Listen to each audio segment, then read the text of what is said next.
Good morning, sir. Today, I, Anupam Verma, 2K20 EC37, and my partner Abhishek Gupta, 2K20 EC09, would be presenting our midterm evaluation project on the topic frequency modulator simulation using LT-SPICE.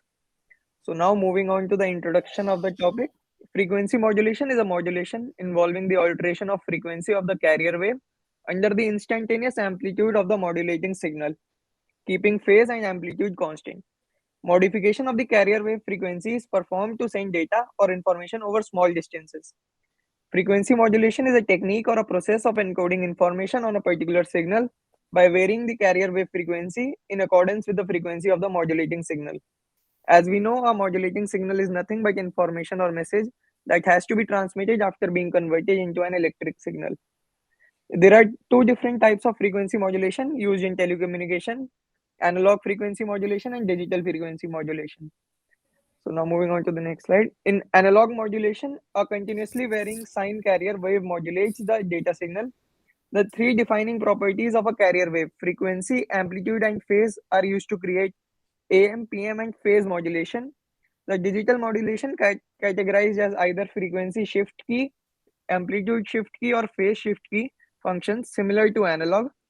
However, where analog modulation is typically used for AM or FM and shortwave broadcasting, digital modulation involves transmission of binary signal.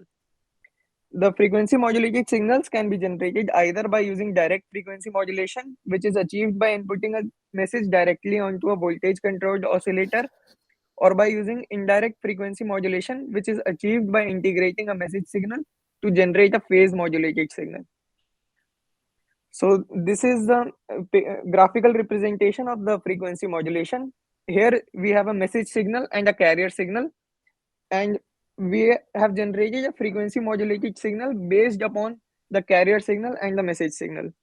So now we will be moving to the circuit schematic, and from here on the circuit will be explained and its working would be explained by my partner Abhishek Gupta. A very good morning, sir. So moving on to the circuit schematic and the circuit explanation. Here we can see the schematic for the circuit that we've used. In the center, you can see the IC555 timer, and we've used it in the astable multi-vibrator mode. And we've supplied it with an input signal at the control voltage port. And this input signal will be given by us as a sinusoidal signal with a constant frequency. And moving on, here's the explanation for the circuit. The main component used by us, as told before, is the 555 IC timer. The IC555 timer is an integrated circuit which is used in a variety of timer, delay, pulse generation, and oscillator applications. An astable multivibrator is an oscillator circuit that continuously produces rectangular wave without the aid of external triggering. In a stable multivibrator, we don't use the fifth control voltage pin of 555, but here we have fed the message signal to this pin, which results in the variation of the frequency, which is known as frequency modulation. So the fourth pin is the reset pin, which is an active low input since it is tied to VCC.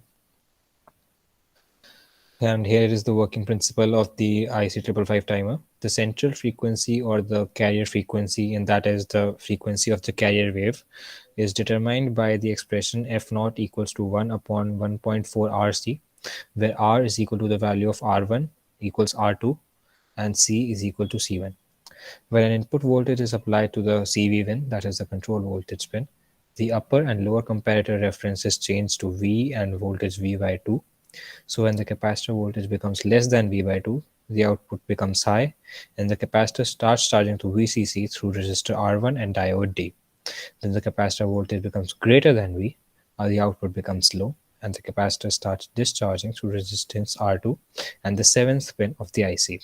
So this time period is proportional to the input voltage applied, that is VC. And here is the schematic for the LT-SPICE simulation. As you can see, we've replicated the signal previously presented in the other schematic. And after this, we'll be showing the simulation in the LT-SPICE platform. Here's the output for the reference. And now moving on to the simulation part. Here we can see the circuit schematic with the IC555 timer being shown in this yellow box.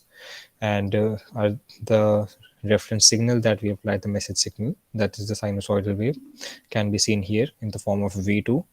And the rest of the circuit is as was shown before earlier in the PPT. Now moving on to the results. Here we can see the output signal in reference to the applied message signal, and as we can see, where the amplitude of the message signal rises, the frequency of the carrier wave becomes less, and when the amplitude falls, the frequency of the message signal, the output signal, I mean, it rises. And further will be explained by my partner Anupam. So by the means of this project, we have successfully implemented the frequency modulation using the 555 IC. The frequency modulation applications are vast, and some of its applications include FM radio broadcasting, radar, seismic prospecting, telemetry, and it also has medical applications like in EEG for observing infants and music synthesis. So this was the project, sir. Thank you very much for giving us the opportunity to present our ideas. Thank you, sir.